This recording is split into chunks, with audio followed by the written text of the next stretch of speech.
in the chat. I know we're missing a person, but let's go ahead and reintroduce ourselves. So, hi, hello. My name is Quinn, aka Silver Pothos, and I am the dungeon daddy of this game. My pronouns are any, and I will be torturing my lovely players as per usual.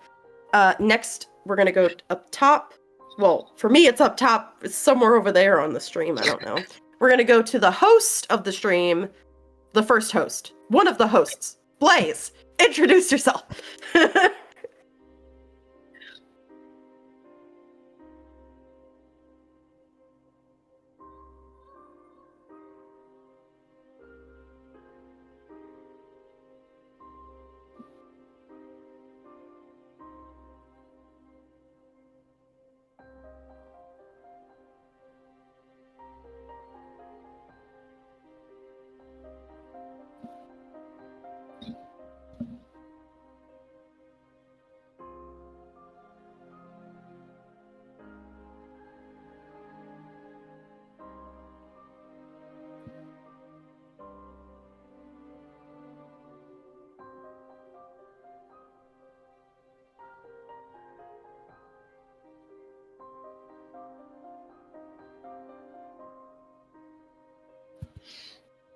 Pronouns, please.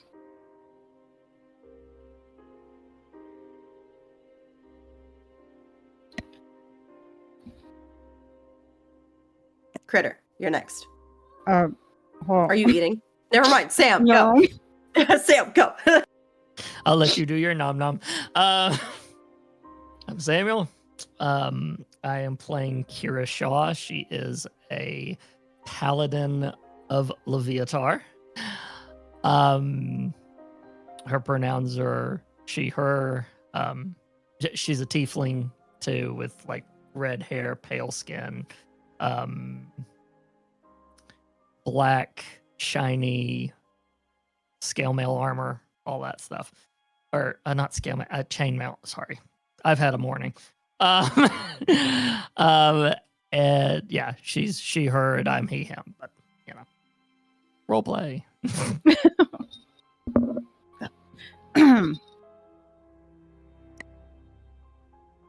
Oh, it's my turn.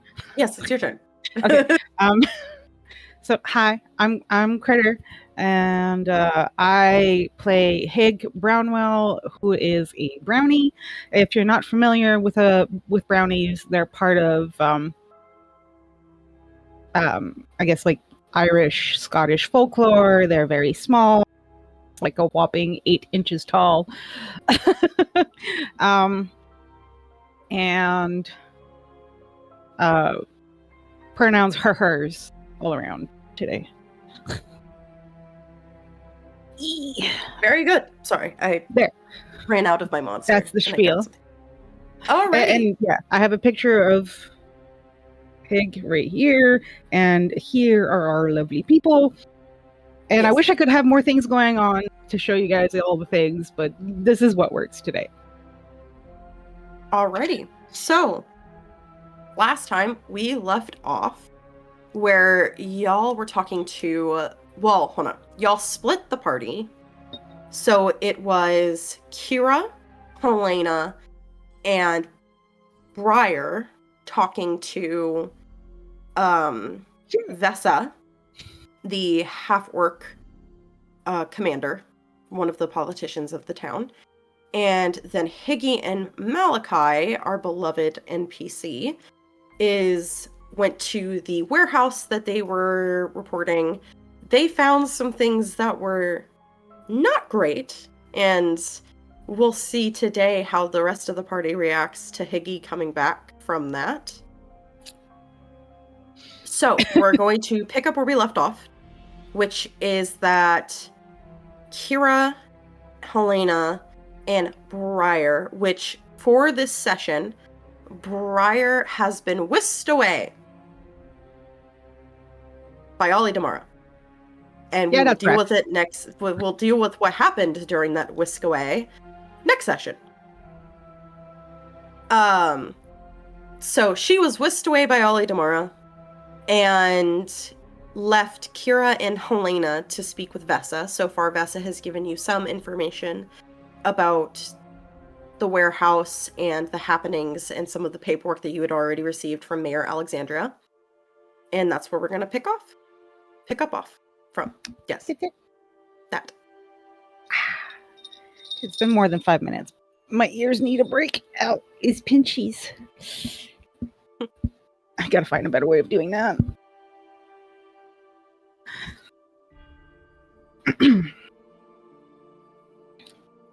Okay, I wonder if I... So, as we come back into scene, it's still Vessa sitting at the table where you all had breakfast with Kira and Halina. You notice that Briar has mysteriously been whisked away. There's a note left by Ollie Damara saying, "I'm taking my girl for the day." And that's all you get. So, we are going to pick up with the conversation that y'all were having with Vessa about the information regarding the other politicians, the paperwork that you received, and Kira, Halina.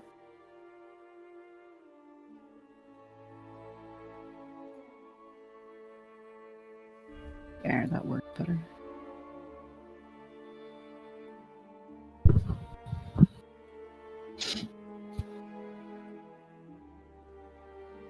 Are you talking to Vessa or Kira? We've got a map of the warehouse laid out that she brought, if I'm remembering Yes, properly, right? she did bring. Mm-hmm.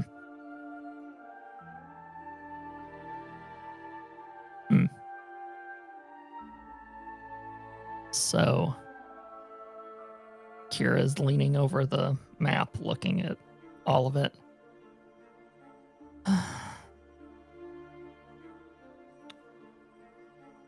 We could come up with an attack strategy if we knew where everyone was going to be in this place.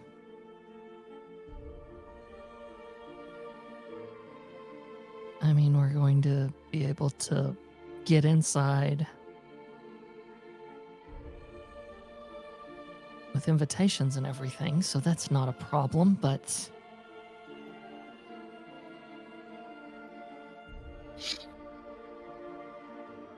do we, I assume, just start off like we're guests and then find our moment?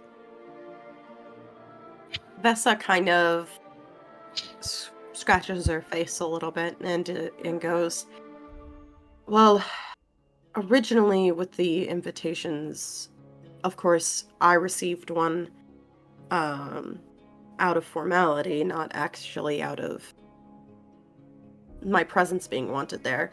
The original plan that was talked about is that I would go in, infiltrate, find out how many people there were, try to make my way into the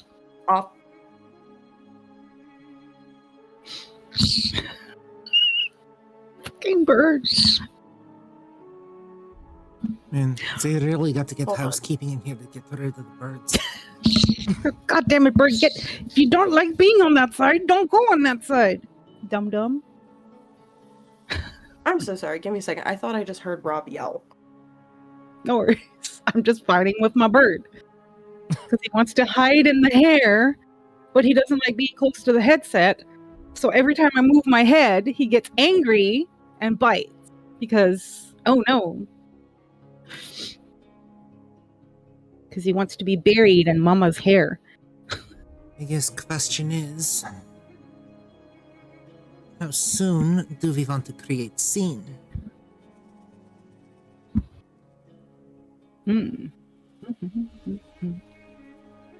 Because I can create scene, not a problem.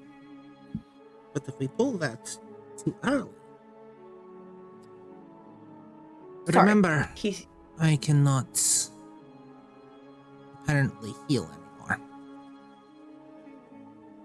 So, we have that. I'm going to dwell on that overnight a little bit. Just as a thought. But anyway. I apologize. I'm back. He stubbed his toe on a door frame. So, Ow. That's Don't do that. horrible. yeah. Was it the baby toe? I don't know what toe it was. I think it was his big toe. Oh, okay. It's worse if it's the baby toe. Yeah. Sorry. But, so Vessa continues and goes, well,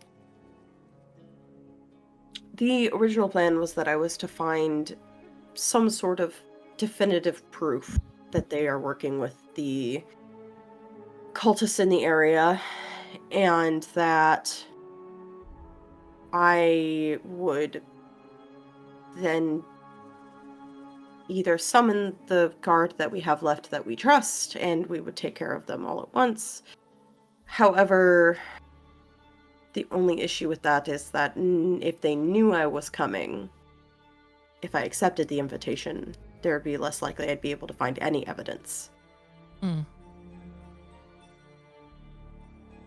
Well, I mean, we do have one thing going for us that could be of use, but that will require getting near one of them beforehand. I just need a look. And then we need to make them disappear temporarily. I can get in looking like one of them. Vessa thinks about it, and as if she's trying to, and she kind of looks over the paperwork. And she goes, well, out of all of them, I think the easiest time that you might have, if I'm ascertaining what you're telling me, and she points at one of the papers and like taps it, and it's the picture of a human male, very nondescript, very average looking. You notice his file's a little smaller. And she continues, goes, he's on the outskirts of the group, still involved, but doesn't talk much, quiet, kind of just does what he's told. Has been a while since I've been a guy. She kind of goes, nah, they're all men, unfortunately. Has been a while since I've been a guy.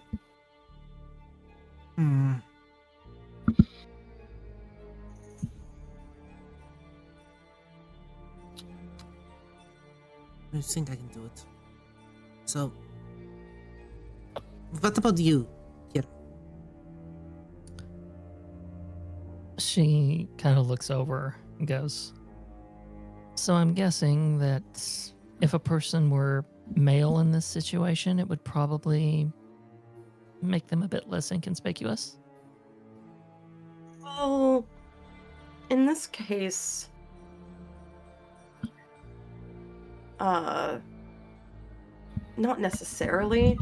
There will be women there. They're just more there for entertainment purposes, if you catch my drift. Mm-hmm. I mean, we could go looking for something to change you if you want. She reaches up around her neck, and there's that little kind of collar brooch thing that she was gifted. She kind of rubs on it, goes, that won't be a problem. Trust me.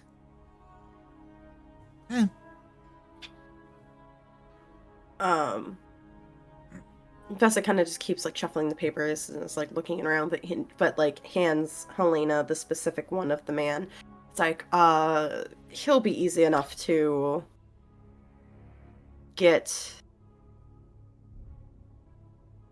out of our hair for long enough. Luckily he lives close by, and I could bring him to you if you need to see him in person. Can't hurt. Once he's in your hands, though, you cannot let him go. Oh, I wasn't planning on it. Good. Any sort of clothing or garb I need to be aware of?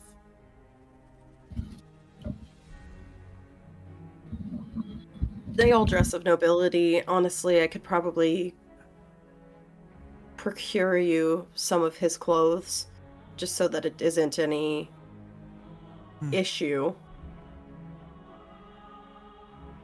That would probably be preferable. There are small details I might get wrong if I'm not aware of them. The less I have to change about me, the better. Okay, I can try and get that done, if not tonight, tomorrow. You do still have at least the next day before the event happens. It's going to be happening later in the day, so that gives me a little time. Very well. To get everything set up. And as Vessa, it seems like the conversation's winding down unless any of y'all have any more questions for Vessa. You suddenly hear the door burst open. Instantly looking over towards the door. Yep, same. So, the door bursts open, and you see Malachi covered in blood as he's carefully cupping something in his hands. And looks terrified as he just bursts in. His whole demeanor is just like he's shaken up, which is very rare for you to see out of Malachi. And he's out of breath. And he just like barges through the door, doesn't even bother shutting it. And he's like, "We need a healer." Yes, I've got his potions. What do you need? No, it's gonna be, we need more than that. And he kind of gently cups his hand out, and you see Higgy, blood coming out of her eyes, her nose, her ears, and she is out. Limp in his hands. Her skin has paled considerably. So it is beyond scope of my abilities at the moment. Would my healing do anything to at least snap her out of it? What do you have on you right now? I've got lay on hand.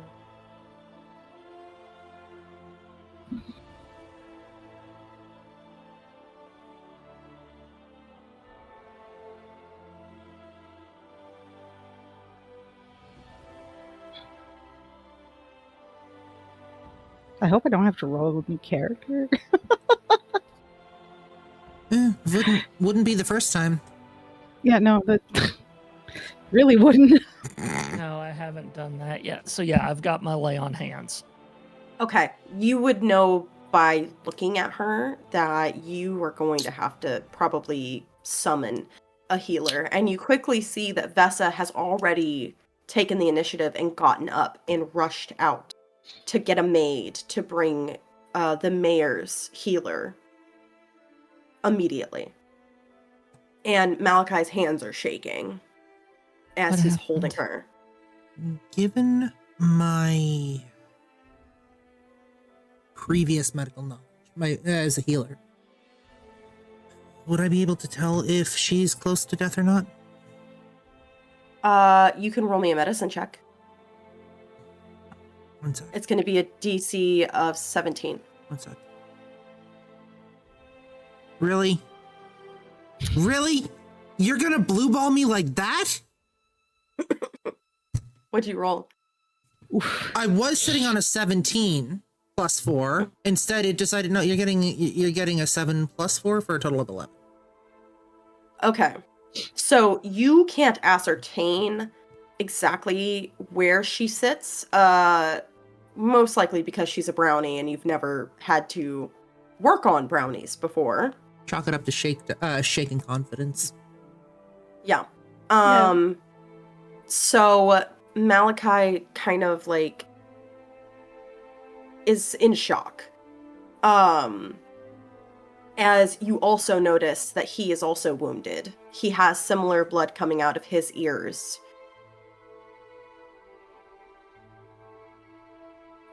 She'll take him by the arm, slowly lead him to a chair, and carefully sit him down.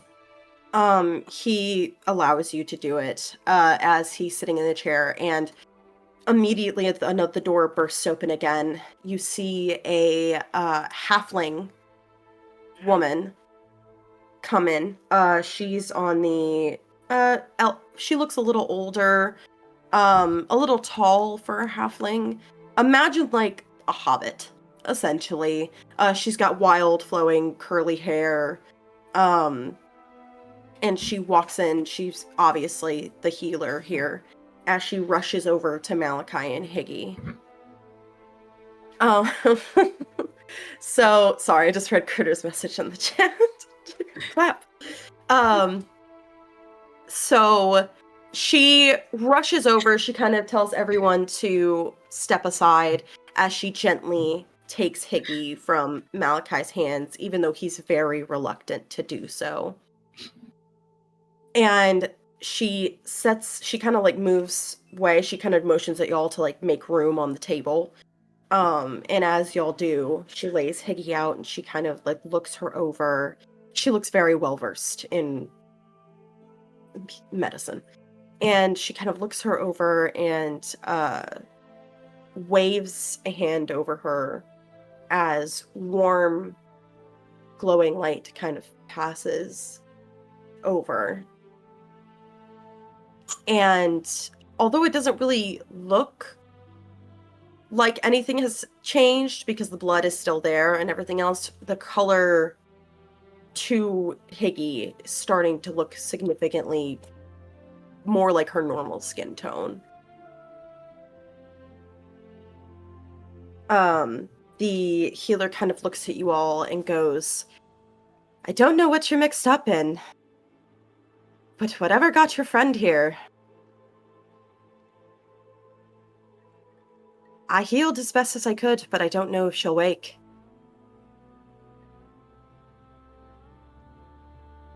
Halina's going to turn to Malachi. What happened? The healer goes to Malachi and kind of checks on him as well, and does that wave of the glowing hand again. And as soon as she's no longer needed, her and Vessa walk out because Vessa came back after she got the healer. It said that they would give you some privacy. So once Malachi's kind of had a second to regain his composure, he begins to tell you exactly what he remembers of it, because he did not experience what Higgy experienced. So, well, we got to the warehouse. Everything seemed normal at first. There's a back room. Higgy made a map of the area. But once we got to the back room, there was a figure cloaked in a garment. We couldn't see his face, and there were 4 others. They seemed like normal people, except for their eyes were off. I didn't get a good look. Define off. I don't know how to describe it. I couldn't see that well. It being a pigeon and all, but... Actually, pigeons have really good eyesight. Okay, never mind. Fucking... Work on that. The DM forgot what they said about the eyes, okay? They were white and glazed over. Okay. What? Did you break your toe? Oh. What the fuck? I'm so sorry. Give me a second. Wait, give me a second. Let me see your fucking toe. I've done that before. It's like like the most useless break in the world, but so fucking inconvenient. This episode is brought to you by the possibility of Rob's broken toe. The amount of time it took to recognize that, though, I'm just going to point that out. First thing you do, check to see if you can move it. Breaks on toes are weird though, because there's so many little bones. Yeah. See, when I broke my toe, it's because I tripped over a cord and I felt my big toe touch the bottom of my foot. So it wasn't his big toe, it's the third toe in. Oh, okay. The funky one. Yeah, like your ring toe, whatever the fucking Rip. and he hit it 3 separate times on 3 different things today. Yeah, and now he can't move it. And I'm like, or feel it. It could just be the swelling, because it could just be the swelling. A lot. It could just be the Ice swelling. that shit. Ice it. Ice and levitate your leg. Not levitate, sorry, elevate. Wrong word. Yes. Critter says to ice and elevate your leg. Your foot. I mean, sorry. Anyways, back to this really intense scene with get back into character. Nothing like being ripped out of it for a broken toe. I love it.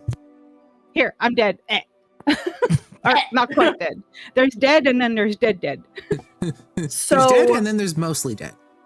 Yeah. Okay. So Malachi, their eyes were pale, glazed over. It's like they weren't even there. And next thing we know, they're all pulling out daggers and they slit their own throats. It seemed like they were listening to something. And when they fell, the blood pooled out into a weird circle with a strange design. The cloaked figure was in between it, and that's when I started to notice Higgy was acting weird. Her eyes rolled in the back of her head. The blood just started coming out of everywhere. And next thing I know, I hear a fucking... It was the weirdest fucking thing. Just this fucking voice just screaming to run, and I took Higgy and I left. I don't know what the fuck this town got mixed up in, but it's bad. It felt unnatural.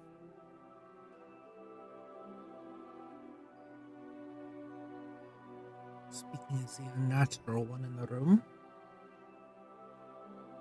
I deal with that fairly well. Kira, what are your thoughts? Means this isn't just a normal kind of cult. This is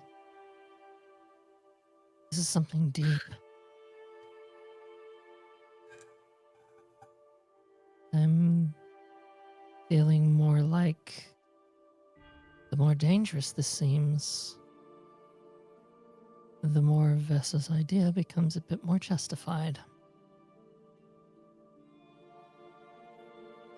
Look, I don't know much about the lot, and I've seen a lot of weird shit. Up to and including being ripped from home to God knows where, into strange lands that I don't know anything about, never seen before, nobody heard of where I come from.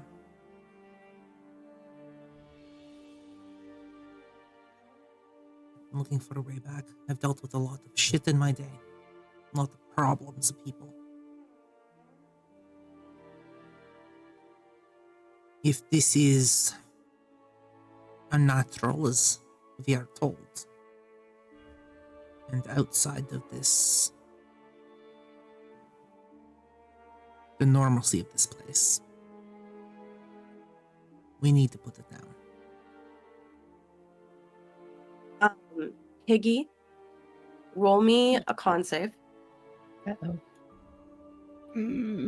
All right, let's see here. And The DC is going to be an 18. Gold or purple dice? I'm not going to decide because I'm the DM. I might jinx it just by being the DM. We'll go with this sparkly, lovely fella here. You motherfucker. Con save, huh? Mm-hmm. You can roll at advantage because the halfling healing you did at least give you a little bit of strength. Okay, and what's the DC on this one? 18. Yeah, that definitely didn't do it. Oh, and that one's worse. Awesome. Yeah, no, I don't, yeah, no. Okay. Higgy, as you're sitting there, Seizure.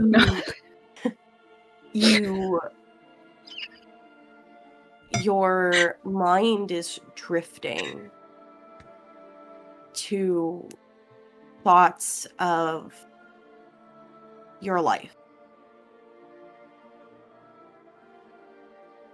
And you're thinking about the friends you've made.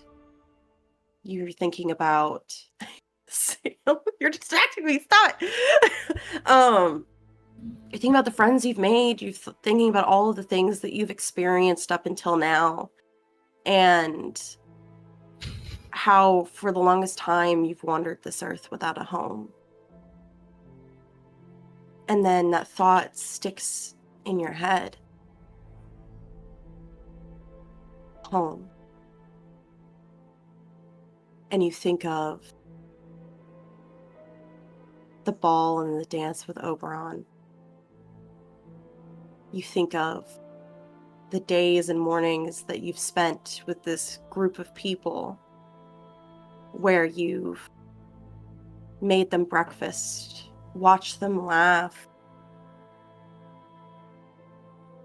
Remember the times you've had with Bane.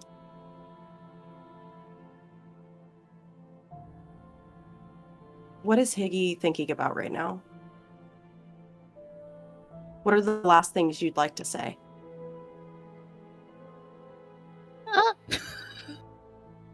She doesn't want to go. She's not ready. are there any outward signs? Don't make me cry, damn it. No, there's no outward signs that anything is happening right now.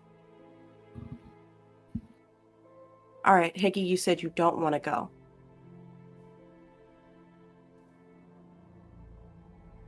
How much do you not want to go right now? How badly does Higgy want to stay? Pretty freaking bad. Like, things are just starting to, like, she's finally starting to get everything she wants. Like, after, like, hundreds of years alone. So, Higgy, you just think that earnest thought. Just the fact that you're finally getting everything you've ever wanted. With these kind people who have become your friends. And you feel a warmth, like a hand is reaching out to you from this pool of inky, dark abyss that you're falling into. Do you take it? Yes. So the hand reaches out and it gently grabs yours, and you hear that soft, familiar voice.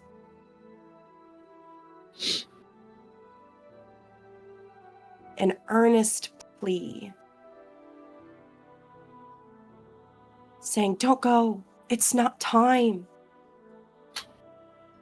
God damn it. My mascara's no waterproof, bitch. You have so much left to live for. And I want to dance with you again. And as those inky black tendrils that were pulling you down, that you felt piercing into your brain, try desperately to drag you deeper in, you see this blinding light as Oberon grabs you and just fiercely pulls with all of his strength. his wings beating. You see his full divine form as he's just desperately trying to bring you back. And to the rest of you, you're starting to see a familiar divine glow surrounding Higgy.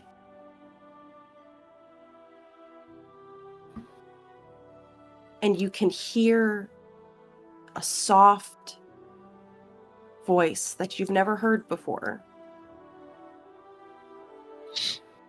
with a plea saying, I can't do it alone.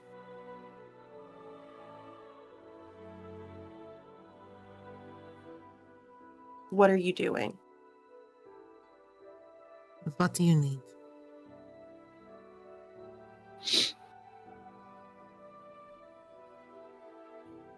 Kira, what are you doing? She'll mutter. It seems like she's muttering to herself, but we all kind of know who she's actually muttering to.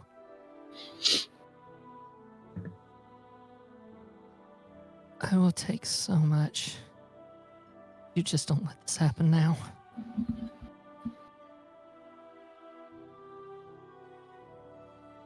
Guys!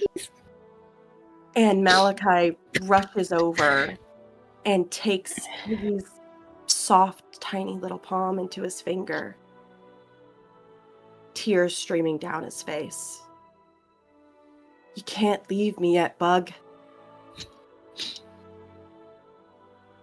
We have so many more adventures to go on together.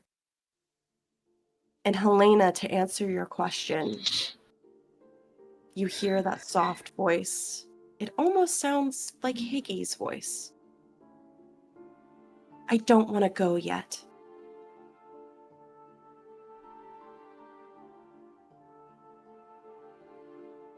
And another familiar voice hits you, Helena, as Cain whispers, whatever you wish of me, I will always be here to answer. Bring her back. I couldn't hear you, Blaze. What? Bring her back. And Higgy, what you see, along with Oberon's hand, is you see a pale clawed hand reach down. And then another, and another. As your friends have heard your plea, and all of their deities have as well. And finally, the last hand that you see is Malachi's. As if he reached into the depth of your unconsciousness. And you finally break the surface. And you're back. And you're gasping with air. Pain racking your body.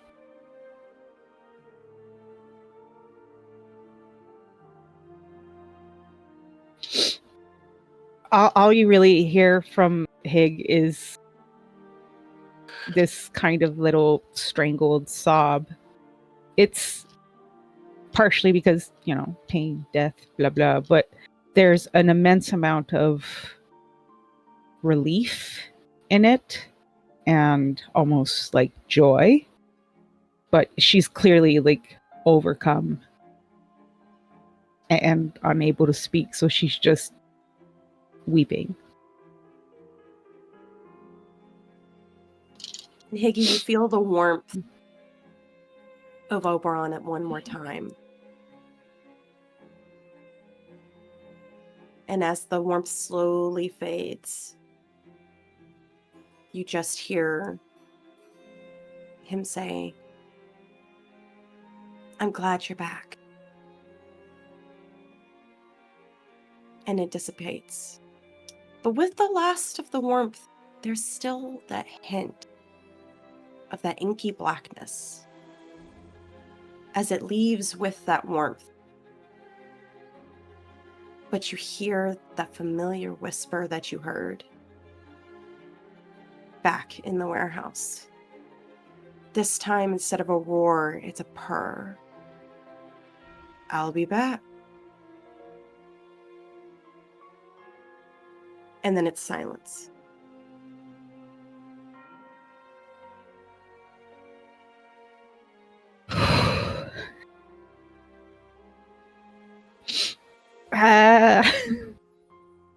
I rolled a dice.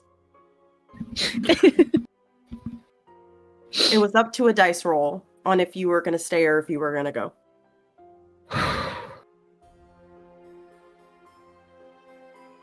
Yeah, no. For the moment being, Higgs just going to like clutch onto whatever happens to be closest, which I'm assuming is probably Malachi's hand. Yeah, Malachi And- is still like tinily like gripping your hand. Yeah, and she's just bawling. And every once in a while, you just hear this like, "We have to kill it. We have to kill it. We have to kill it. Never again." And Malachi kind of like just gently like kind of like he's trying to gently brush your hair. He understands his hand is massive compared to your head. So he's like kind of gently doing it. And he goes, "Don't worry. We'll find it. We'll do it. Just rest."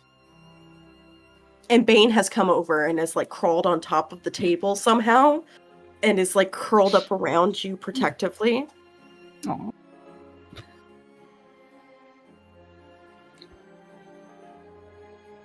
So she's just gonna, as like she's trying to get herself together at the same time, but it's just not really happening. So she takes out the notes that she took while she was in the warehouse and just kind of like slides them over to the nearest person. Okay. So aside from Malachi, I assume that would either be Kira or Halina. Which one of you is closer? Halina. Sorry, go ahead. Go ahead, Sam. Oh no, go ahead. I wasn't saying anything. Sorry, I thought I heard you speak up there for a second. You heard Rob. I'm sorry.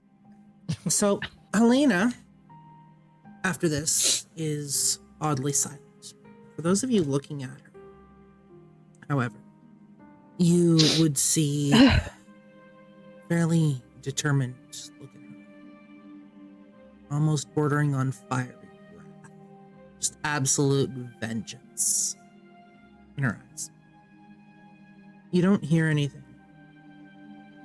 She speaks up to me. This cannot stand. Hey, Blaze, it's a little hard to hear you. This cannot stand.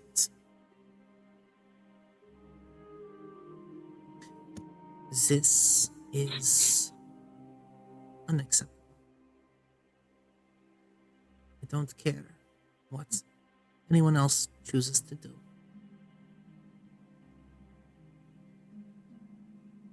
Give me something. Anything. And I will bring the house down.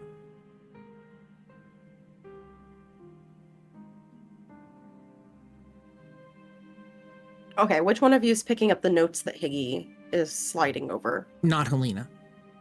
Okay. I figured. Kira will pick them up. Okay. Higgy, do you want to describe your notes for everybody? So she would have had notes. She would have made like a kind of mini map of the building's layout as best she could. She would have been able to take like minor notes of the back room in terms of, again, what it was shaped like. And she has some basic notes about like the main hooded figure. Mm-hmm. And just like little cliff notes of the general unease feeling of the place. Like it just feels icky here, kind of. Yeah. Don't forget that you are telepathic. So if you wanted to, you could just directly link the other two to show them exactly what happened. Yeah, I was thinking of doing that. She's just sort of getting her shit together. Yeah. So yeah, like it would take like a couple minutes for her to willing to like relive that. Oh yeah. So I would say give it like about 30 minutes. Malachi probably would have gotten a maid to come and get you to clean you off. And then would have brought you back, and we can kind of just time skip a little bit to a point where Higgy, you feel a little better. She's still obviously very shaken. Is going to look up at everybody in the room. I can show you what happened if you want. I If- don't really know how to describe it. It would be easier to show you, but it's not easy to. I don't know what the consequences could be of sharing it again. Do you think it's too much for you? I won't know unless I try. And I don't want to send you guys in there unprepared. This can't happen to any of you.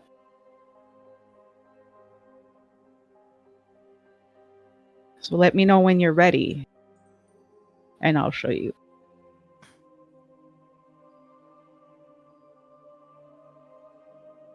Halina says nothing.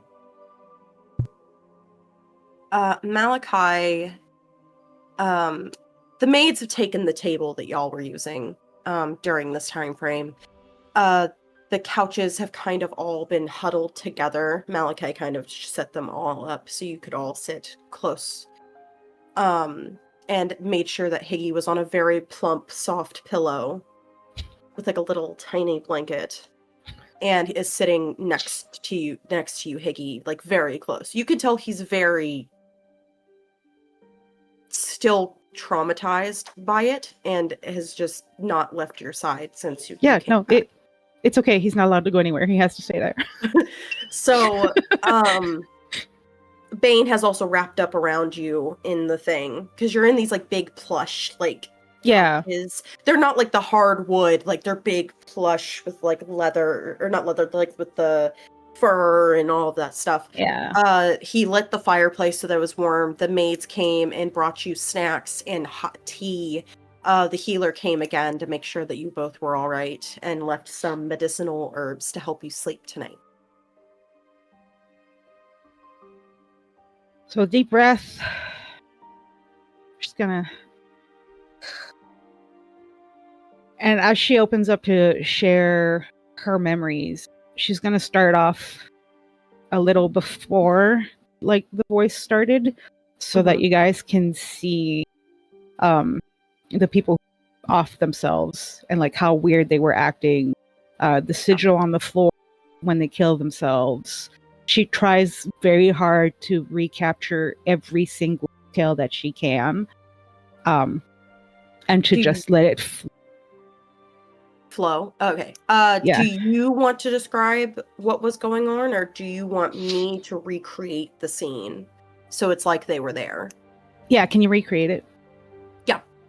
So, through Higgy's eyes, you see the slow, methodical way that all of the 4 average-looking townspeople pull out the ceremonial dagger as they quickly just slice their throats and fall to the floor. The way the blood drifts out. Actually, I'm so sorry. I'm going to switch our music real quick so that this feels more like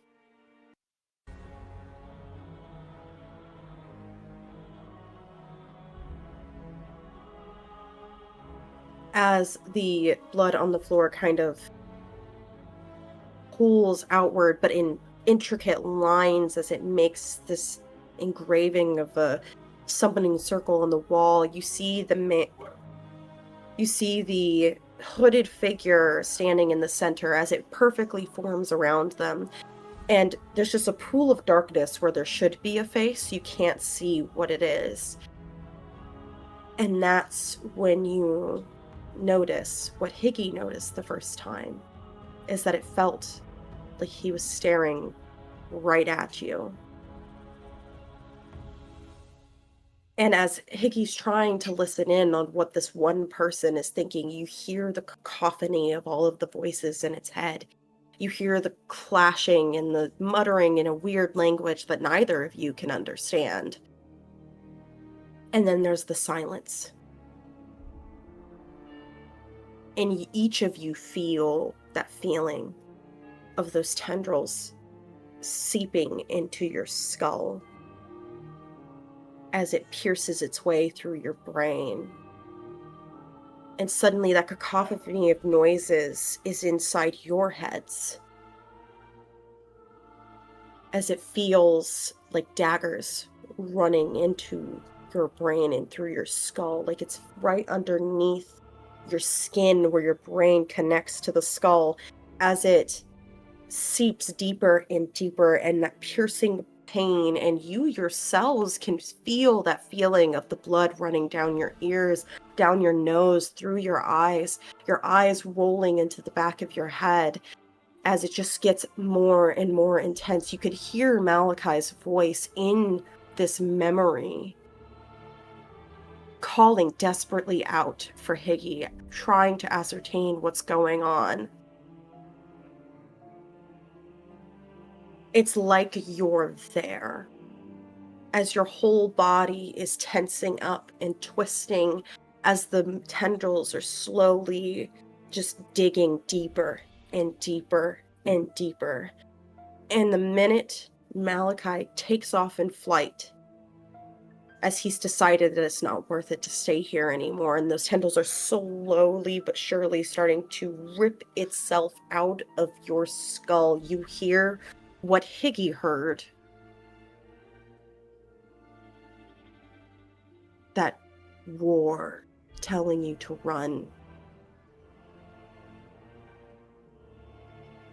And then it fades to black, as that's the last thing Higgy remembers.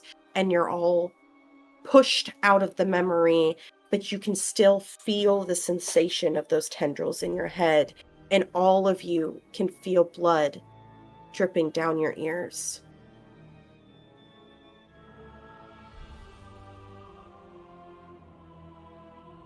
Kira's gonna reach to check, is blood actually dripping down our ears, or is it just a echo? There's blood dripping down your ears.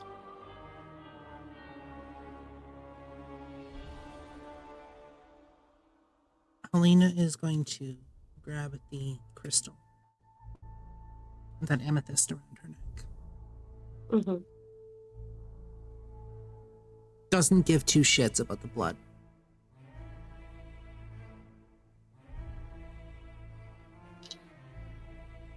Okay.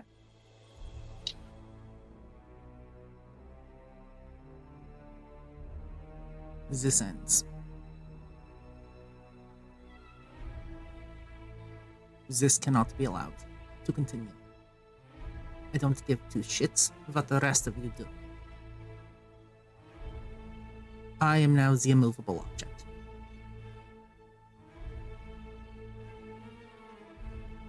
You can hear Higgy kind of sniffling and apologizing because she was worried this was going to happen. Don't. But you guys needed to. This ends.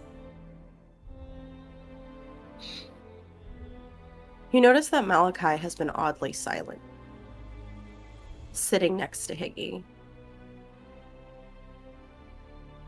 And as you turn to look at Malachi, you see that his eyes are still rolled into the back of his head.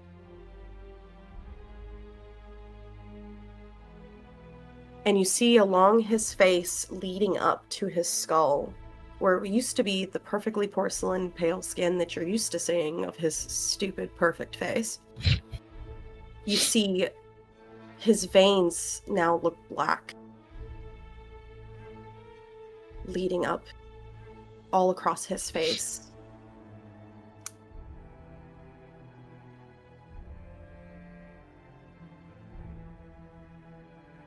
There's no blood coming out of his ears. There's no blood coming out of anywhere. You just see the black veins that now cover his entire face as they are going upwards into his skull.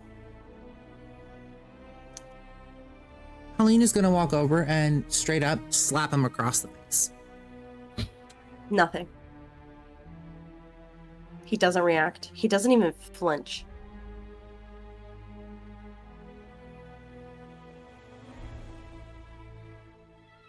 Does he seem to be in shock, or is there any sign of what's going on other than the veins?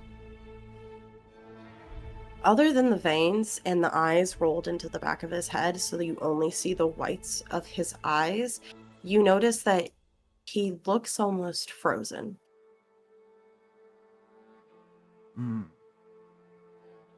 Are you going to touch him, Kira? Yes. To check for a pulse? Uh-huh. So you go and you kind of touch his neck. There's a slight, shock when you touch him. But if you touch him again, you can hear there's a faint pulse. He's still alive. But he's cold. And his skin feels almost like stone. Whereas usually, which you've touched Malachi before, you know that usually it's that soft, normal skin. When you touch it, it kind of gives. He feels like stone.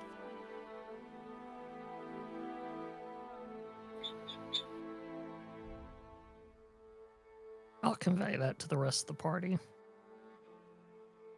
He's not dead. As you convey that, you see Helena's skin beginning to shift and melt, taking on the form of the guy that was in the picture.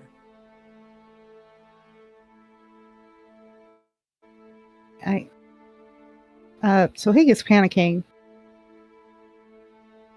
And where the hell is it? Sorry. Vessa's no longer in the room, is she? Vessa left. Vessa left to go give you privacy, 2 to go get the guy or make preparations to get the guy that you were requesting. Okay, so I was gonna cast protection for good.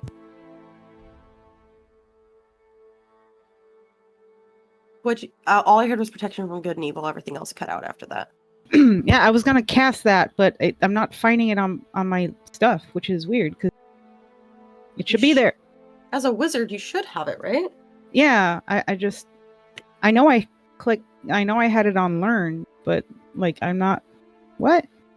Hold on. I'll be right back. Okay. Here. Give me a sec.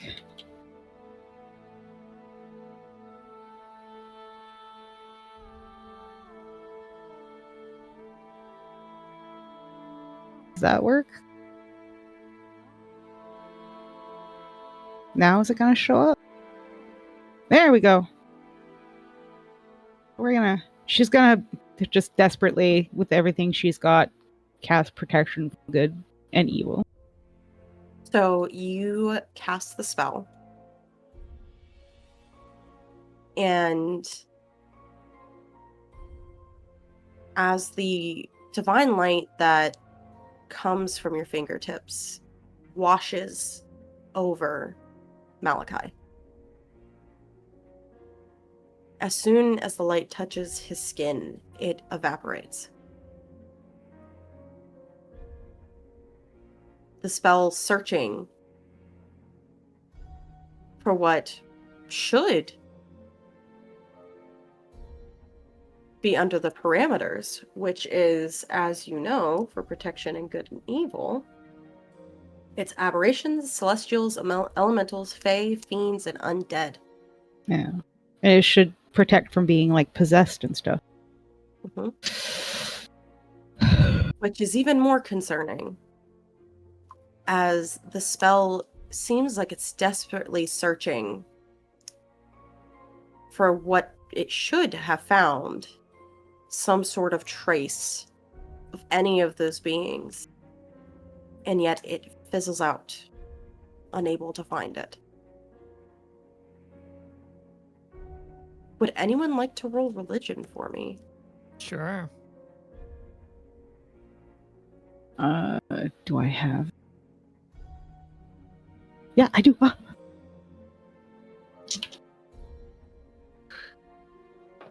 Now, this is going to be a tough roll because you need a DC of 23. Would a natural 20 plus 5 making a 25 work? Yes, it would. There. Yay! I'm going to see if Halina is also able to do it. All right, Helena, could you please roll me, when you have a second, a religion check for a DC of 23? I wasn't even here. What did I do? What did I do? 1 second. Sorry, my mic. DC of 23? Oh. This is going to be awkward as fuck. Hold on. Oh. You fucking dick! Why are you blue balling me this morning? You need to just hand roll today. Make me If you have physical dice, I'll let you re-roll it. I will let you know that Kira did roll a 25 with a natural 20. Hold on. I do have actual physical dice. Question is, which one do I use? Also, just to catch you up, Higgy tried to cast Protection from Good and Evil on Malachi, and the spell did not work. You know what? I'm gonna use this one. Nope. We'll take the digital roll over that, thank you. What was the digital roll? Digital roll got me a 12. The physical dice would have got me a 6. Okay. Yeah, no. So, Kira, you sense you got a little bit of help for this one. You think if you're into all of the research that you've done as a paladin, your travels over the years, of if there was anything that would have not worked with the Protection from Good and Evil spell. And as you're searching your mind, it's like a little light bulb appeared. Protection from Good and Evil. Aberrations, celestials, elementals, fae, fiends, and undead. What isn't on that list?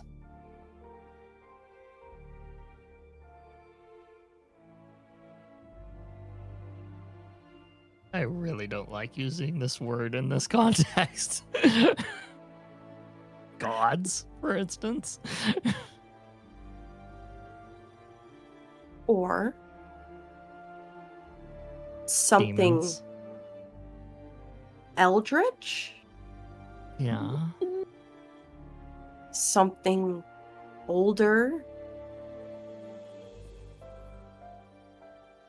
And as you kind of think it over, you feel that little nudge.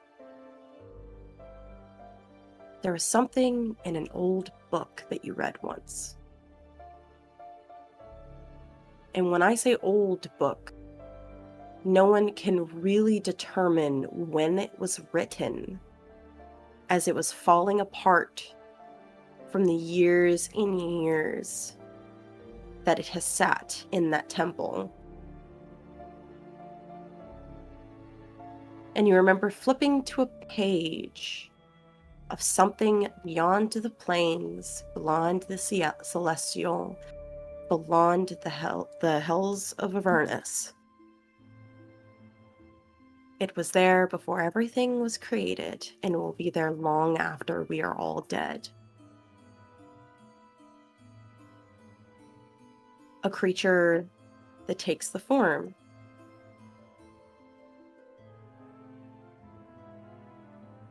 of a black, inky shadow. And the name cannot be uttered for the fear that its use will invoke it.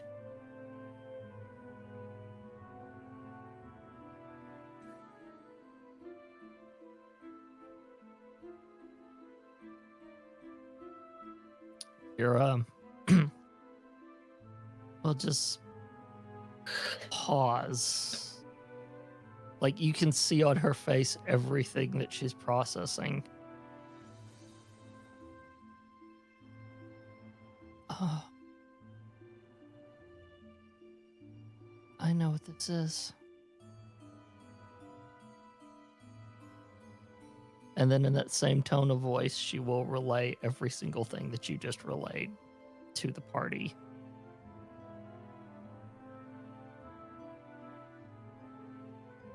This has to be stopped.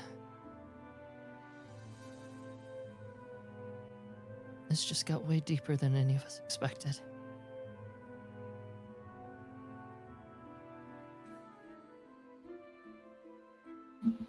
I will be right back. Okay.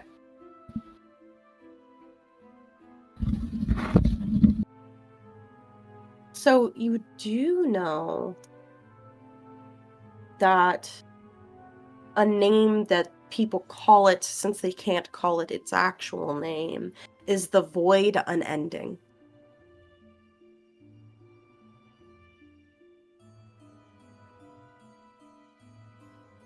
And you do know that it being here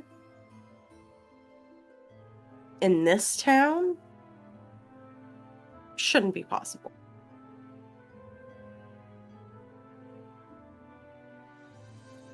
As several deities that you know of, the books are kind of vague on the details of who, when, why, where, had made sure to seal it away so that it could not harm any of the worlds again.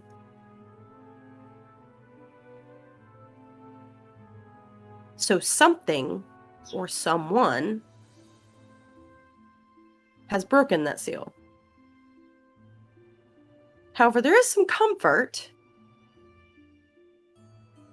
You do also realize that because it has only shown itself in the form that you saw to Higgy, it means that it is not yet at full power, and that it is still waking up.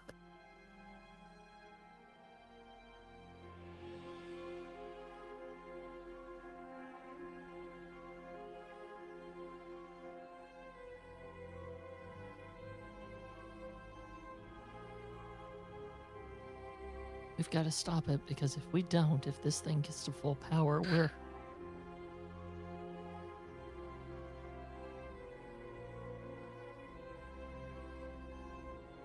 It's a level of pain even I wouldn't be pleased with.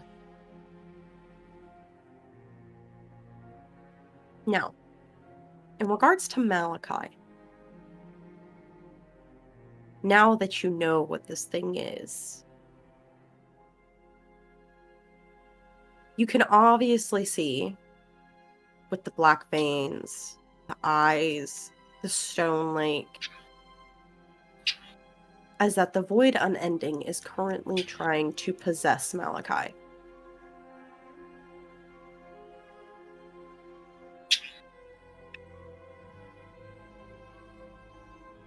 And by possess, it is trying to manifest itself in Malachi to be able to have a human form.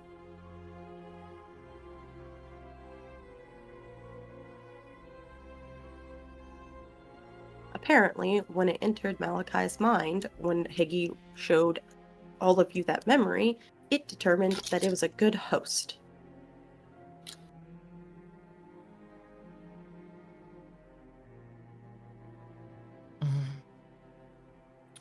Do I know of a way of trying to stop this?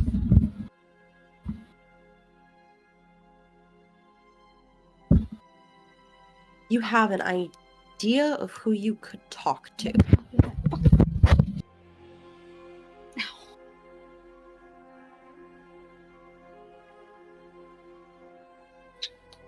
Although the rest of your party might not like it.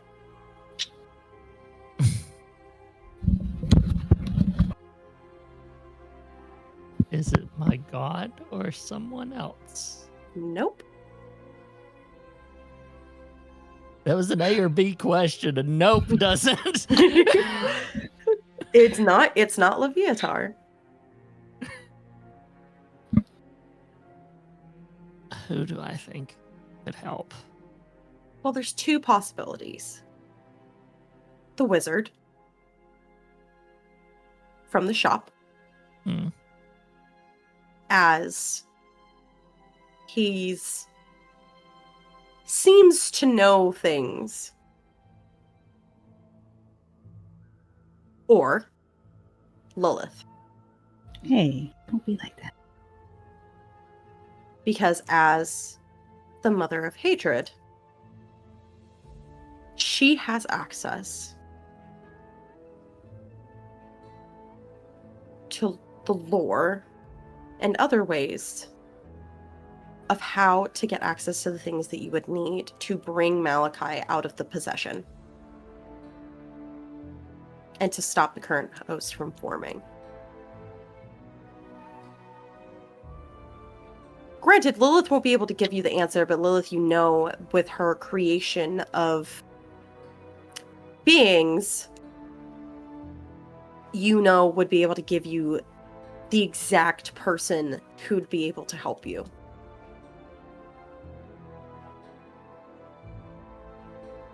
So, you can try and contact the wizard, which you would probably have to do through Leviatar. Or you could go straight to the source and try to talk to Lilith. Either way, you still have to talk to Leviatar because Leviatar would be the gateway for you to be able to contact them. Is there like a letter opener or anything nearby? Yeah, you'd probably be able to find one off somewhere. She runs over, grabs it, says, just looks at all of you and says, "Be back soon. Keep an eye on him." And then she just stabs it into her palm. Okay. So, you do that right into your palm. And instead of that normal slow progression, it feels like you are very quickly just whooshed. Oh. Just like that. Whoosh, right gone. And I just got hit. The timing on that was golden. What was that? No, it wasn't What do you need? service. It just like kicked me out of Discord. Yeah, Discord's been all sorts of fucky. Discord's been really shaky lately, so Yeah. Mhm. Okay, let me get set back up for a second. Jesus Christ. Okay, everybody breathe. nothing like Everybody take a second to breathe. nothing like that fucking whiplash of being just ripped out of a scene. Right? Jeez. I have no idea what happened. Literally, it just went whoosh. I said whoosh, and it just went blah, blah, blah, and I'm like, the fuck? Okay, so I don't know if this is the right music. One second. Oh, it's too Actually, good. yeah, this music seems the right vibe. We're having an intense moment here. So, Kira, you are, instead of normally you feel like that slow progression into Leviatar's realm, you are yanked, ripped right into it. It's fast, it's sudden, you hit the ground with a thud. And you notice that instead of the usual bubble that it seems to be in, you are in a room. Okay, hold on, this music is actually awful. Why are you doing this? I wanted intense, but I didn't want that. That's better. Okay. You hit the floor. Stone, marble maybe, it's dark. And those torches light up, and you see a staircase, and you see Leviatar sitting on a throne, lounging on it. She's dressed in all white, loose flowing cloth, as she kind of looks surprised to see you here. She kind of looks down on you. And she addresses you. She goes, "Kira. Well, this is a surprise." Goddess, we have an emergency. And then she looks down, realizes that the letter opener is still standing up in her hand and goes, "I had to come quick." You look at her and you see, almost as if you thought you saw a flash of concern in her eyes, but it quickly dissipates. As she stands up to walk to meet you, she reaches a hand down to help you stand.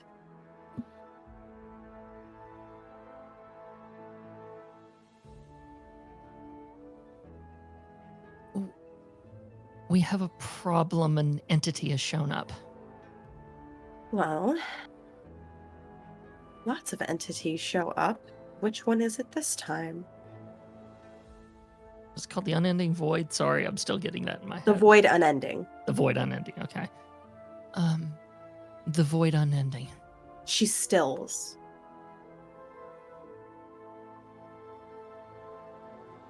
And you... Thank you. Sorry. Rob brought me pizza rolls. So, you see that she stills. Frozen. Her hand's still like down, but you see like almost a slight quiver, which is not something you see from her ever. And she quickly, instead of what you thought was a hand extending out to help you up, she reaches down and grabs you by the collar and yanks you closer. Where did you hear that name? Originally from a book I read, but the cult that we're dealing with? We sent someone to take a look, and it had every sign. She quickly releases you, not gracefully, literally just... Fall back a couple of steps, yeah. And she whirls around and she walks, and instead of the room that you were in, it now shifts into a giant library as she quickly, her heels clacking fast on the floor as she goes, and a book falls down and she pulls it open and she's quickly thumbing through it. And she lands on a page and you see that it's black. The pages on this specific area are just nothing but black with red ink. As she's quickly thumbing and like looking through it, she goes, well, this is not what I expected of our next visit. And she slams the book shut and kind of lets it float off. And she quickly whips around and she goes, no time for pleasantries, I'm afraid. And she grabs your head as you feel her mind meld with yours as she watches everything that you saw. It's rapid fire, it's painful, and not in the way that you're used to from her. It's like she's desperate. And as she reels back and pulls away from it, she goes, well, he always said he'd do it. And I guess he's done it. I see that your friend is in trouble. She goes, there's no time to waste.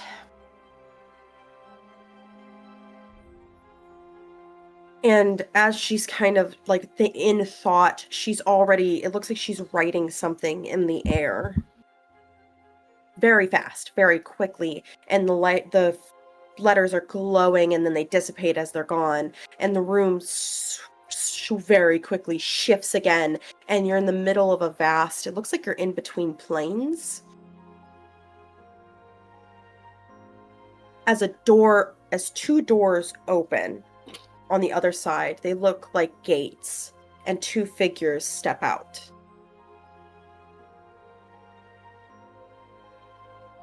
One seems somewhat familiar.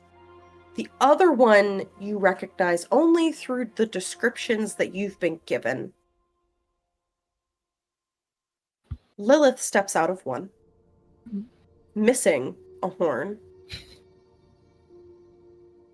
And the other one looks like the wizard that you met in the shop, except for, unlike looking haggard and ragged as he did, he's wearing deep blue robes that kind of shine like stars. His beard is cleaned up. His hair is not balding, but kind of full, as he gracefully steps out. You also notice that there's other doors starting to open. As deities that you think you might know.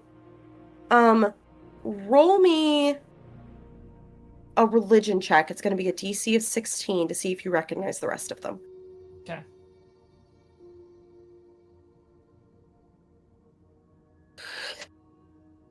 For my other two, Higgy, Halina, you suddenly feel a weird sensation, as if you're being summoned.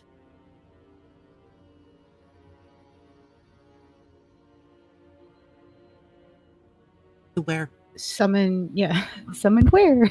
So, Helena, you hear Kane, and he gives you the option of you can go or you can stay, but we're all being summoned. I'll go. Higgy, Oberon very awkwardly says, we're all being summoned. I'd suggest you go. It's about your friend and the thing. The bad thing. Well, she does like hesitate for a moment because she doesn't want to leave Malachi like this. She just like turns to Bane and watch him, and she accepts Oberon's hand. Okay. And Bane goes, yes, I guard him like hawk. Good boy. Bacon later. We're gonna pull out Helena's drinking horn. Oh boy. So Kane grabs you by the hand, Helena, and you walk through the portal. Same thing with you, Higgy. And as you both walk through, you see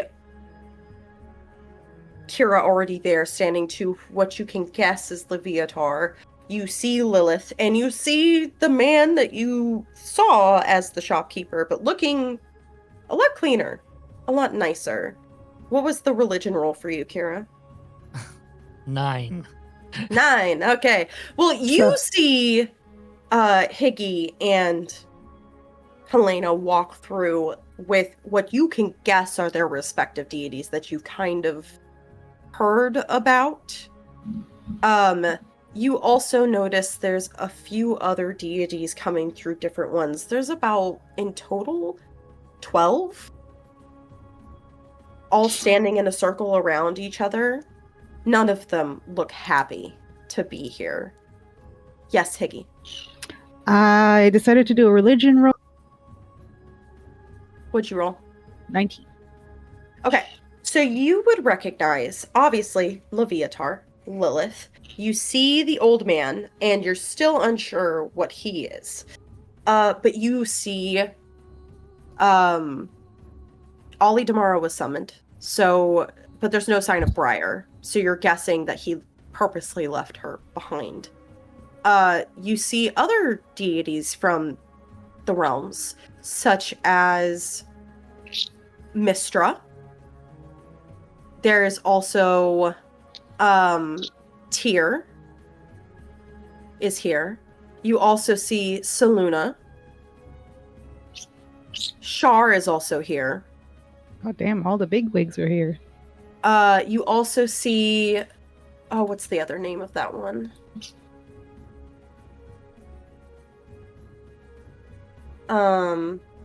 Lathander has also arrived. You also see... I guess I would recognize Kane as well. You would recognize... You would know that Kane is who Helena was talking about, but you don't recognize him as a deity. Okay. Not as a deity, Wait, why am I... huh? That's fascinating. Not the one Interesting that little Higgy detail. knows about. Hint, hint, nudge, nudge, say no more. Hint, hint, nudge, nudge. You also see Sylvanas. Oh.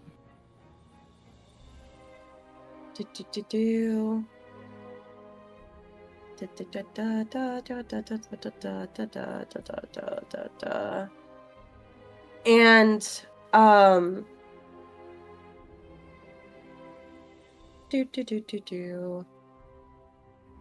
Jurgle is also here. Okay. Essentially, you're seeing the pantheon of deities that are known in this realm. You notice a lack of the more evil-aligned deities here. Mhm. But A lot of neutrals.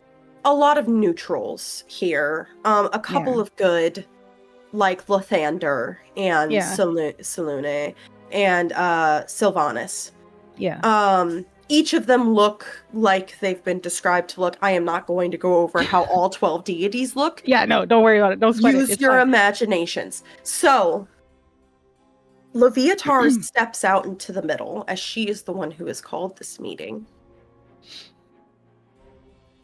And she kind of looks over everyone as they all gaze at her skeptically.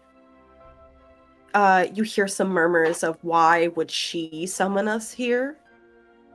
And Kira, you would know Leviatar doesn't deal in politics within the Pantheon. So it's rare, which is why everyone answered her summons. It seems we have a problem. He is back. And the entire room freezes. Every single deity that is there has now either has looks of fear, disdain, or just plain shock. Never seen all that scared before. Halina, you do notice that Lilith is giving you and Cain a very, very angry glare. Slurp. She's Just gritting her stare teeth. right at her and slurp. Just glaring. So, Leviatar continues. To essentially just tell the room everything that she had seen in Kira's mind. And then also mentioned Malachi, which you see that Sylvanas has perked up. Hearing that. And not in the I'm interested, in more of an angry sort of way. Hearing that Malachi is now currently being possessed, or attempted possession to take control of his body. The old man that you had met at the shop comes to the center of the room. As he looks around, he goes, well, and he coughs. As one of the oldest one around us, I suppose I should consult the book. And he pulls out this giant tome. It's like this fucking big. It's massive. And it's floating in midair as he kind of flips. It flips. And flips. And he goes, well, that's troubling. And everyone's kind of waiting to see if he's going to say more. You notice all of the deities look at him with boundless respect. There's no hint of irritation. You all notice they very much are hanging on his every word. They're waiting. Which you seem as odd, considering that he was a crazy old man in a crazy shop. He goes, oh, well... The book has nothing. Natural. Well, hold on. The book has nothing on this particular set of lines because this was never supposed to happen. Malachi's death isn't for... And he flips, and he keeps flipping, and he keeps flipping. Well, he's got a few years yet. And you're starting to realize you don't know what a few years is to him. Because you think he Withers, is flipped that through you? like a... You do see Jurgle off in the corner. And as you kind of wait for him to kind of collect himself, he's kind of looking. He goes, well, I unfortunately know of nothing that could bring the poor man back, as this is outside of anything that the book has to offer, considering how that thing hasn't been here since the beginning. Oh, this is troubling. He's kind of thoughtful for a moment, and he looks back, and he looks at Lilith. Well, you're the one that creates most of these things. Anything to offer? Lilith's still glaring at Halina, but she snaps her eyes back to the old man and kind of goes, I didn't create this one. Anything of mine I could easily fix, but this is something that is older than everyone in the room. You know that. Why not have Sylvanas try to fix his pet? Sylvanas kind of glares at Lilith. His green eyes, which you're starting to notice as you kind of look at Sylvanas, you're seeing a lot of similarities between Malachi and Sylvanas. There's something in the facial structure. There's something in the white hair. You can't quite put your finger on it. But you're noticing his behavior. And if anyone wants to, you can roll me an insight check to see if you can actually kind of delve into what it is. It's going to be a DC of 18. He is a deity. I can't make it easy for you. Oh yeah, 18. I'll take that with Give the me 22. details. 22. Tell us everything. 14, so that's not gonna. I took the natural 20 on the religion check, and now everything else is gonna just. So, for my 18 and uppers, you realize that Sylvanas is worried. He's hiding it very well, keeping that stone cold face. But you actively notice that he is worried, and not in the sense of like, oh, this is a deity worried about like his... Is it like a fatherly kind of worry? You could say that. A parental kind of worry. Mm-hmm. Put that in the bonnet. Seeing So- that, sorry, go ahead. Go ahead. Seeing this, Halina's going to speak up. Okay.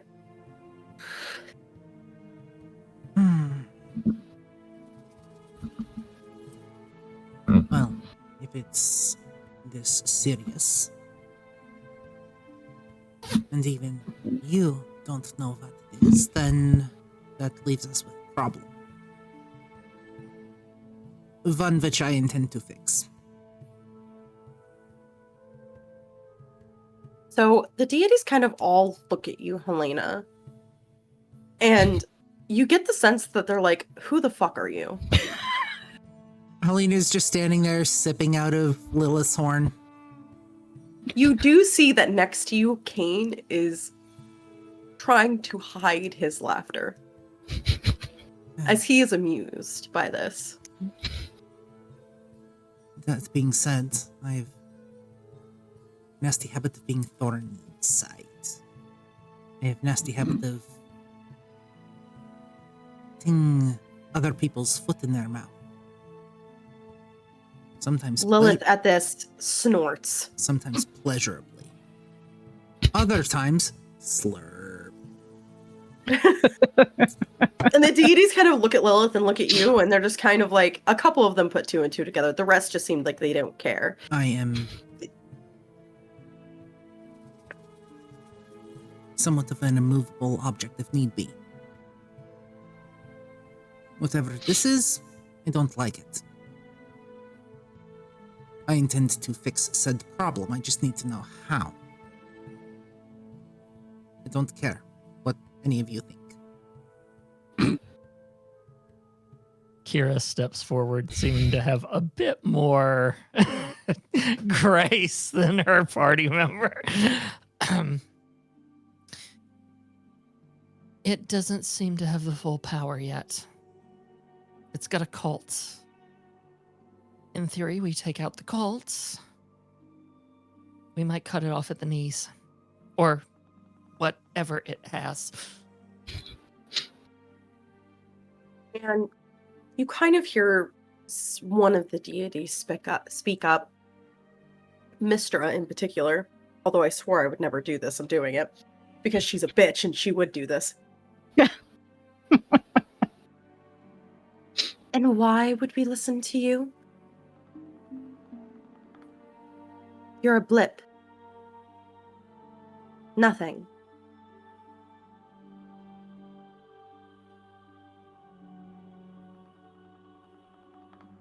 This is Samuel thinking. This isn't Kira thinking. Well, Halina smirks. Kind of looks over at Kira for a sec. I mean, I don't really see you rushing to do anything at the moment. And why should I? This isn't my problem. It very well could be if none of you know what it is. You don't know what it's capable of. And forgive me if I'm mistaken, but Sylvanas seems highly worried. I will also state that, just to kind of clear this up, they all know what y'all are talking about. They know what it is, because that's why Leviatar summoned them. They all know what it is. As soon as Leviatar said they all know who it is. Then, in that case, it would have been, none of you all seem to be rushing to do anything about it. And at that, the older man in the middle with the book goes, now, let's not all be children and jump at each other's throats. This isn't what we're here for. We're here to figure out what to do. And I have a wonderful suggestion. And you see all of the deities kind of wince. As it seems his wonderful suggestions have not always been wonderful. So he continues on. He goes, I think that these, you could say, champions of your deities, and you see each of your deity kind of pale at that mention of champions, could handle this as long as we try to figure out what's going on with the friend. I think that's a fair trade. Does anyone else have any issues? There seems to be a matter of things taken. Aids for battle. Well, I can't aid you in battle. But if you were to become more... I'm listening. Well, there's a thing that you can become if your deities, respectively, would like it, although considering looking at their faces, they're not too happy about it. There's a thing called being a champion of one's god. It's rare, happens once every couple of millennia. I think the last champions we had were... Oh, I can't even remember. Now, granted, you can't become one right now. You would work towards it. Indeed. It would be an eventuality, but for now, you have the strength that you could cut the cult off here. You wouldn't be able to kill him, but you could at least stifle him in this way, and eventually become strong enough and take the time to cut all of the roots off of the tree. to be able to get to the head. I much prefer taking kneecaps. No kneecaps, tree roots. It's all a metaphor. Problem. No. I used to be able to stand on the battlefields.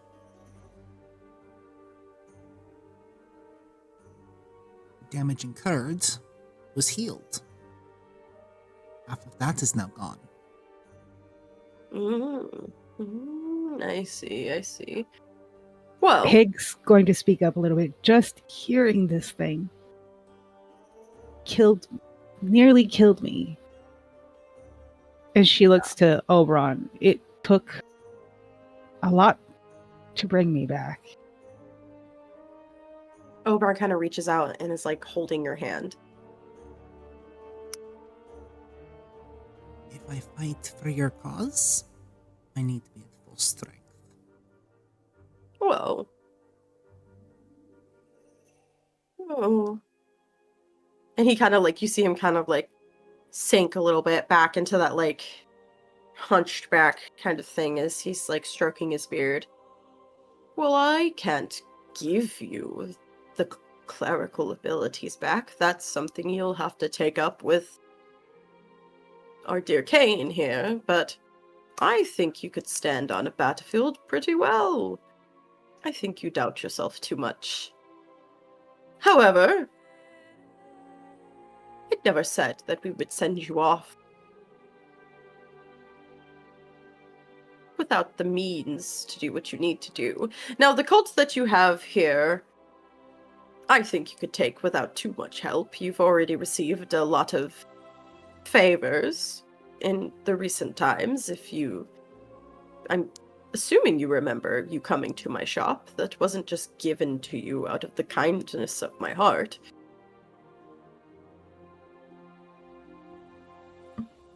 I distinctly remember leaving and then being apparently yoinked back in. Well, yes, I wasn't done talking to you yet. So However, favor is not right words.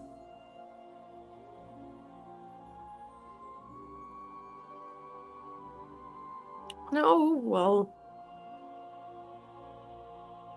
the shadowed figure in the cloak that you met, unfortunately, has moved on. What's left is the henchman, which I assume you can handle. If we kill the henchman, will it stop what's happening to Malachi? No. But don't worry. And you see he kind of gives a pointed look to Sylvanas. I imagine someone already has a plan.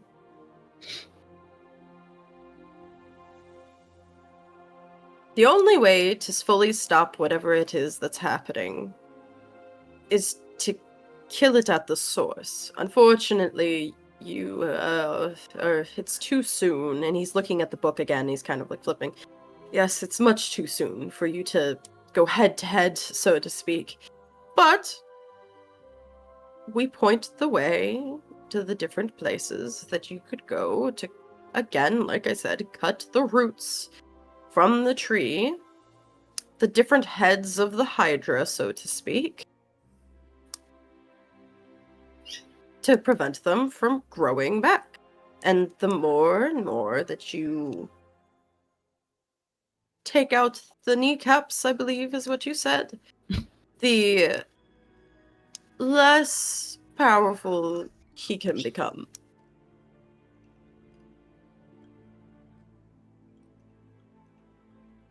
And what happens if we fail?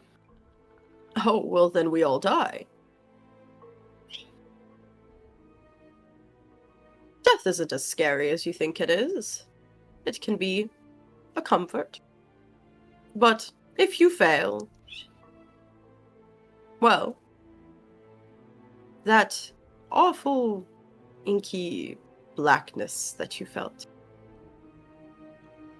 would spread through the entire world, if not the entire planes, if not for the entire realms. even I wouldn't be able to escape its reach. Kira? You're a paladin. What say you? You didn't even have to ask the question. Now,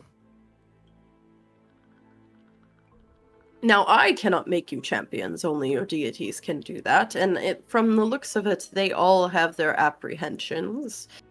It's best if you speak with them. I, however, I believe this meeting has been adjourned, as we have all agreed upon the plan. He's looking at the deities and not at any of y'all. I will be taking dear Sylvanus and I to to visit poor Malachi. To see if we can at least stave it off. Anything else? And all of your deities, respectively, haven't said a word. They're stocked still. And with that, one by one, all of the deities walk back through where they came from. And you are all, including your deities, are all back in the room. With Malachi and Bane. How's Malachi doing? Exactly the same. But you do notice that the old man and Sylvanus have joined you, and they are standing in front of Malachi. Now that you're getting a closer look at Sylvanus, I'll wait for Blaze. Blaze, just so you know, they adjourned the meeting. You are all, including your deities, back in the room with Malachi, and Sylvanus and the old man have joined you. Yep. Okay. So now that you're getting a good look at Sylvanus, you can now see that Malachi and Sylvanus can be twins. The only difference is that Sylvanus has deep green eyes and has that otherworldly presence about him. He wears greens and browns covered in leaves and moss rather than actual clothing. Tree branches kind of around him as if it's like almost a crown. And he has long white hair. Longer than Malachi's even, as it touches the floor. And you're watching him stand over Malachi, sorrow covering his face, as him and the old man stand before Malachi and are kind of talking to themselves. All of your deities are still with you. So Leviatar, Cain, Oberon are standing next to you watching this happen.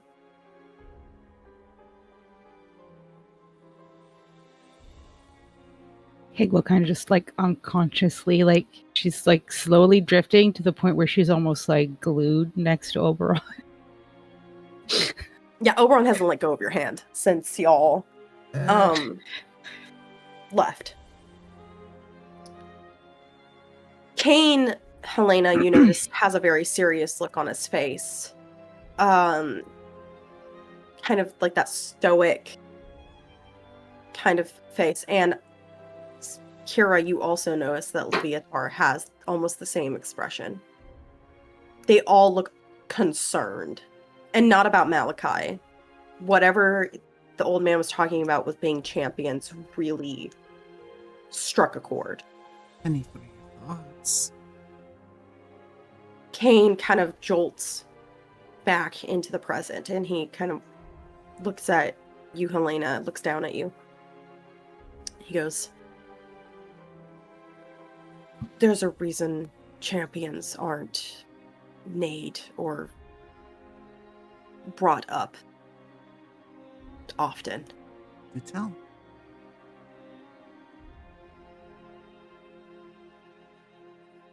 And it's like he's struggling for the words. Just out And with it. And Leviatar finally just kind of snaps in. She sounds a lot harsher, Kira, than she usually is. A lot more snappy.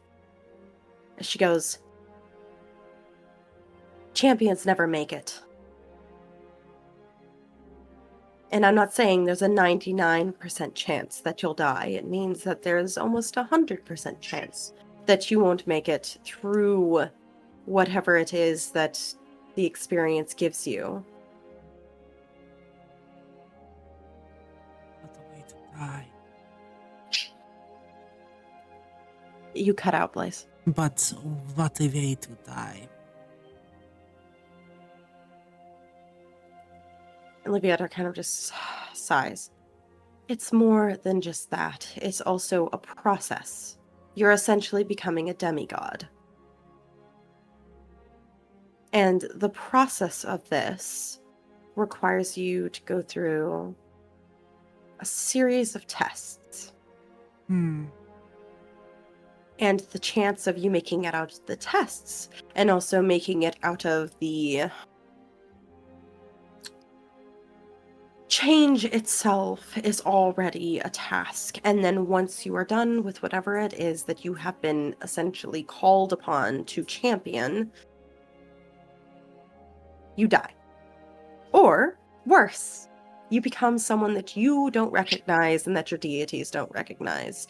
Champions are reserved for emergencies, or world-ending cataclysms, or anything, really, that is earth-shattering. But a lot of... Isn't that what the old man said this was? If the we old- fail, we're all dead anyway. Yes, but becoming a champion should be a last resort.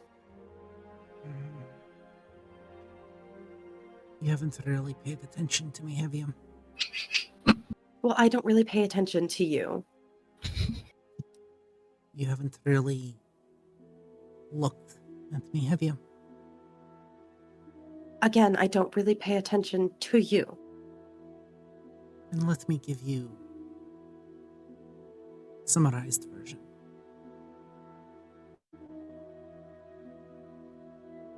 Ripped from my world.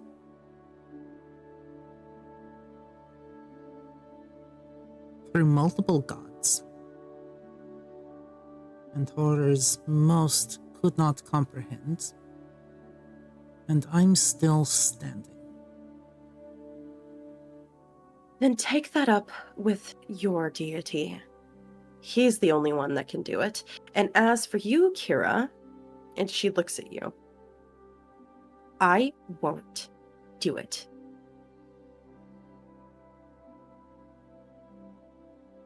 She kind of blinks, and you guys see this different side of Kira, because normally she's the confident, cocky, bad bitch standing in the room, like has that aura and everything. But instead, it is completely melted. Like the very presence of Leviatar has turned her into something completely different. She just looks up at her like,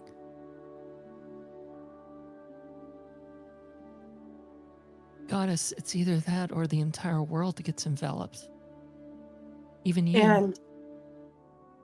And she kind of turns to face you, and it's a face you've never seen before. And you can't even really register what it is she's feeling because you've never seen her make this face. It looks like she just kind of snaps. She goes, then let the whole world fucking burn and rot. I won't do it. I will never do it again. I have done it once.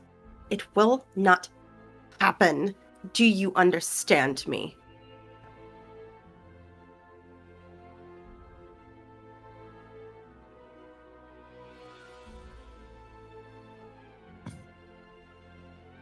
That's what she's gonna do. That means I don't have a choice. Cowards. No. That was Samuel talking. That wasn't. That wasn't. no, Kira. not you. From behind you, you hear just a simple word: cowards. Okay. Leviatar doesn't even respond to you.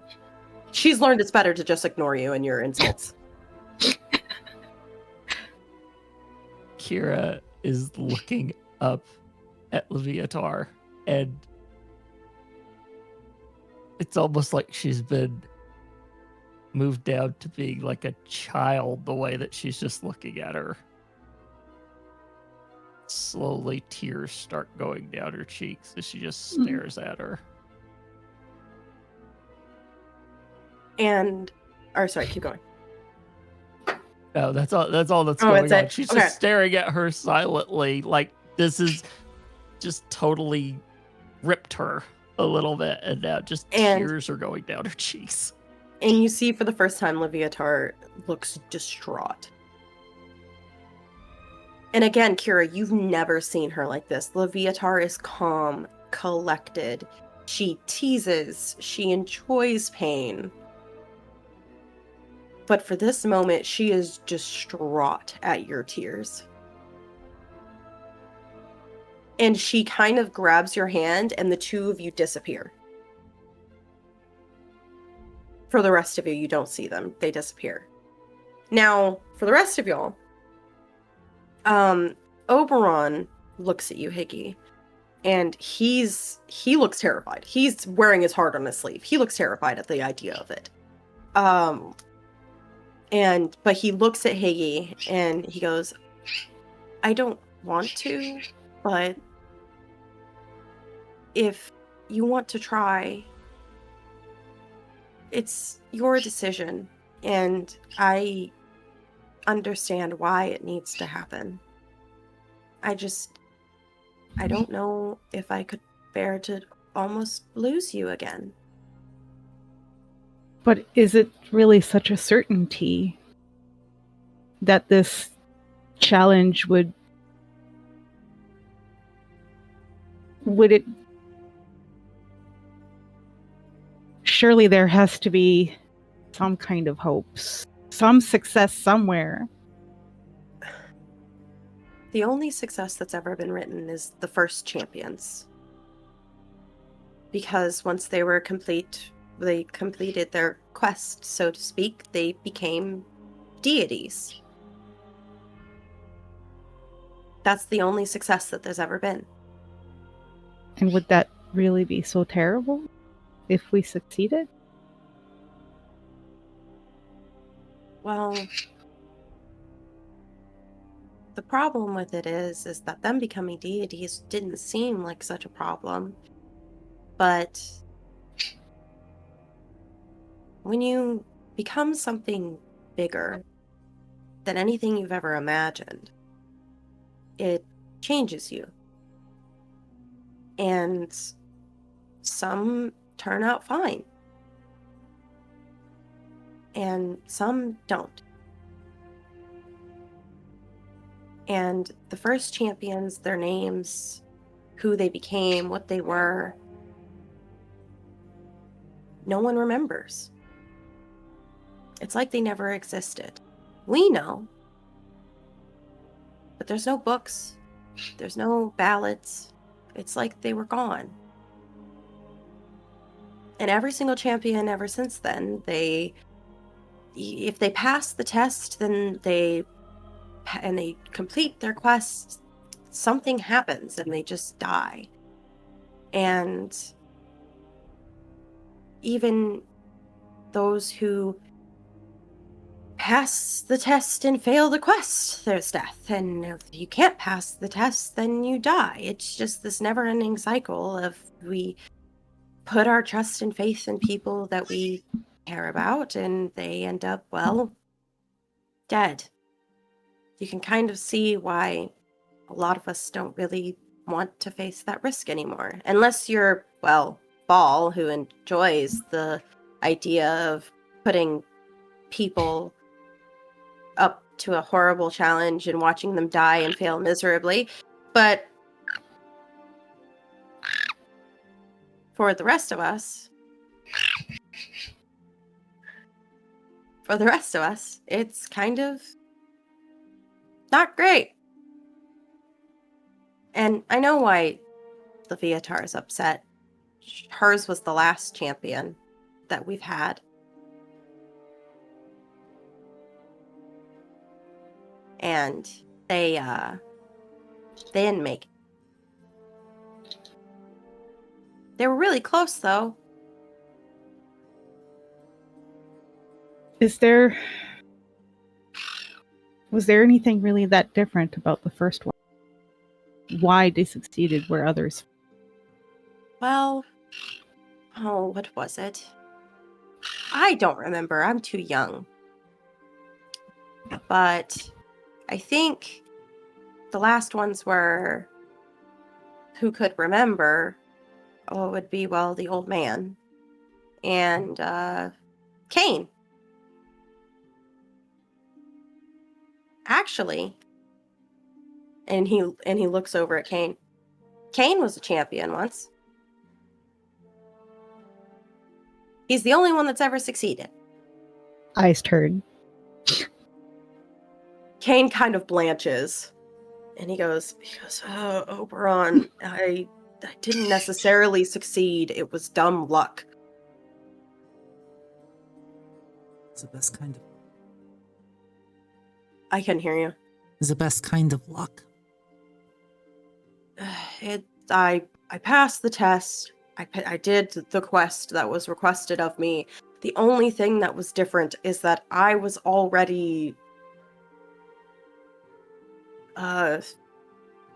before the test, I was already of divine descent. And that was the only thing that seemed to give me that edge. Granted, did I know that I was divine descent when it happened? No. I had no idea. But that, coupled with some very lucky choices, I made it through. But there's no guarantee that any of y'all could pass that, or would be able to. Helena's gonna turn her eyes back to Hig.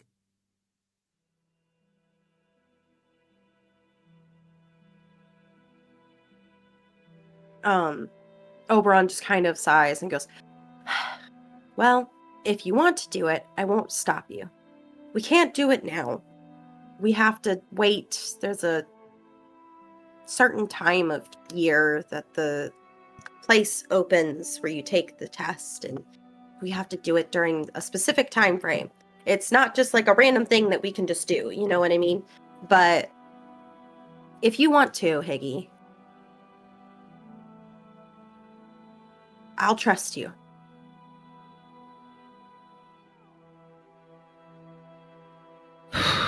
Well,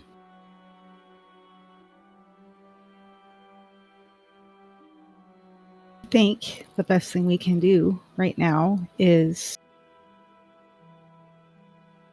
take care of the problem we have right here and now. Start hacking those branches. Maybe we can find a way to put the odds more in our favor. But I think despite things, we've had a good amount of luck.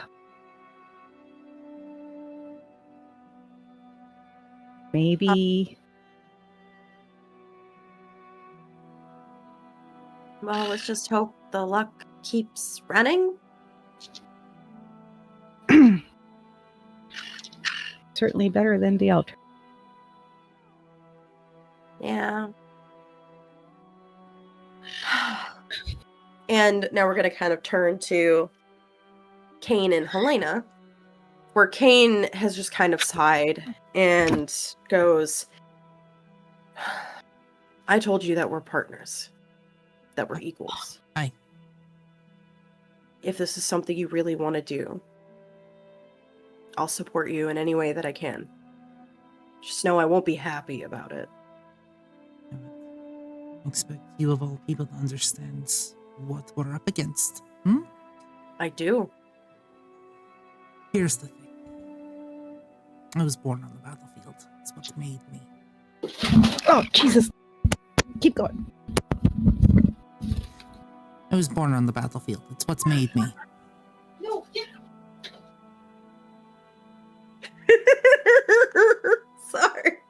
just give you hear one guess what knocked all that stuff over. Stupid Ragnar. cats. Well, when the time comes, we'll get through it. Well, you can take the test. I will fully support you. Just be safe until then. But tell me, King, where's the fun in that? Kane rolls his eyes. He's got a smile on his face. As he kind of Go ahead. As he kind of smiles, and then he gives you a bow, takes your hand, places a kiss on it, and then he disappears.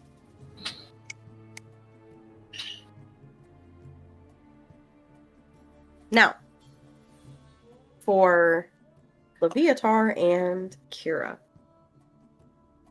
I will be right back because there's like a bazillion magpies and a blue jay and everything on the freaking porch having a field day with that fucking bag of peanuts. And the cats realize that the deck is full of birds. You guys keep going. I will be right back. We're almost done, but keep going. Go. So Leviatar and Kira. You're back in that familiar space that you're used to. That kind of bubble. And she's let go of your hand. And she's pacing back and forth. And she kind of snaps her fingers at you as if trying to bring you out of that normal feeling that you feel with her.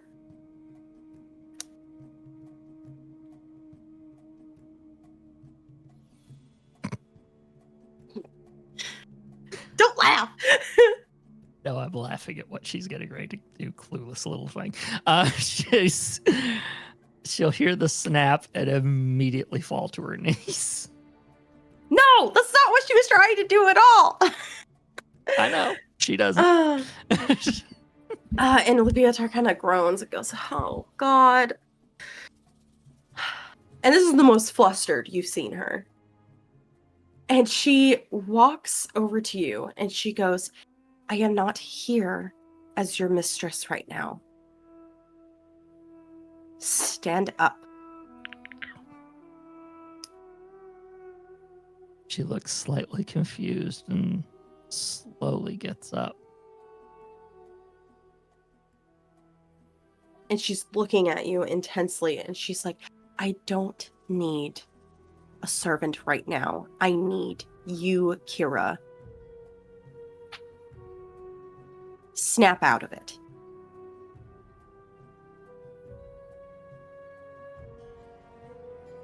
Okay.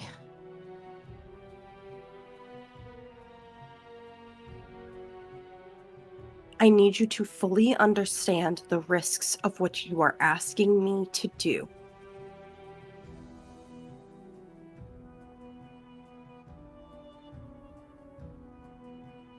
With a clear head, and not this cockamamie master-servant relationship that we've had up until now.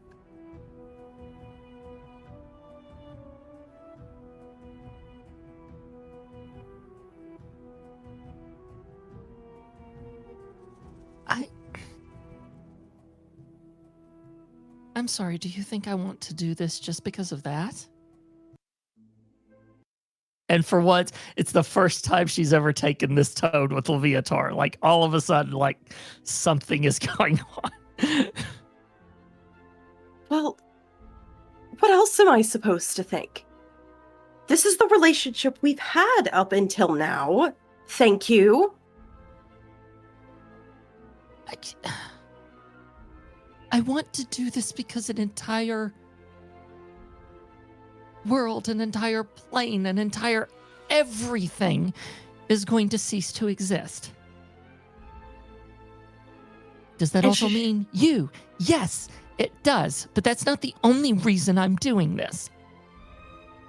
And she kind of looks taken aback a bit as you're, for the first time, you're having this actual conversation where it's not cat and mouse. And Leviatar kind of looks at you and goes,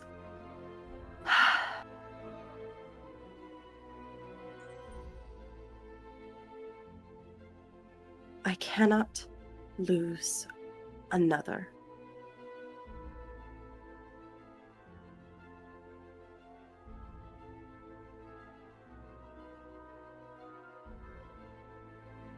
So I wouldn't be your first then. No. There was one.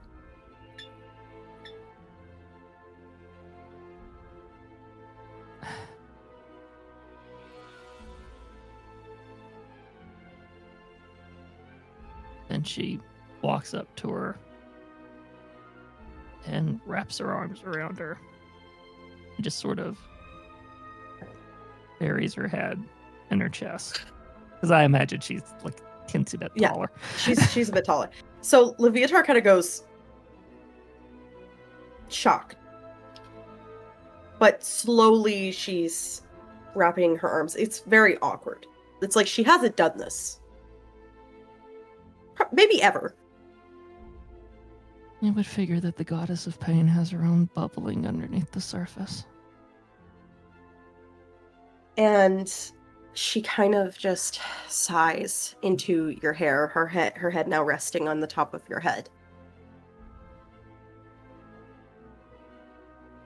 You're asking me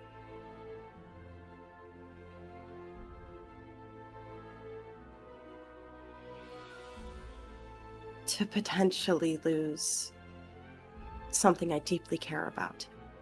Can you understand why I wouldn't want to feel that again? All I have to imagine is the shoe being on the other foot. I can completely understand. She takes a deep breath. She goes, if this is something you truly want, I guess I can allow it. It's like she's trying to save face at this point. Just be careful. And she's quickly like separating y'all two now, as if like this interaction has become a lot more intimate than she had planned.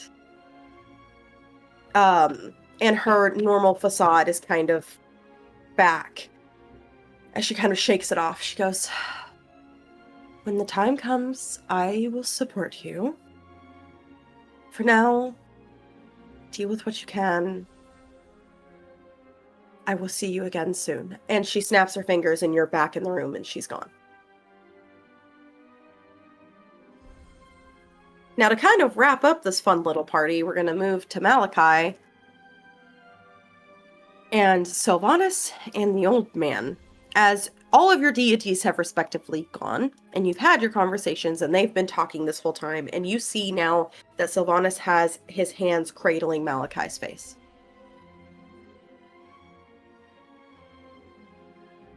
And you're starting to notice, slowly but surely, as the old man has his hand on Sylvanas' shoulder, that the black veins are slowly receding.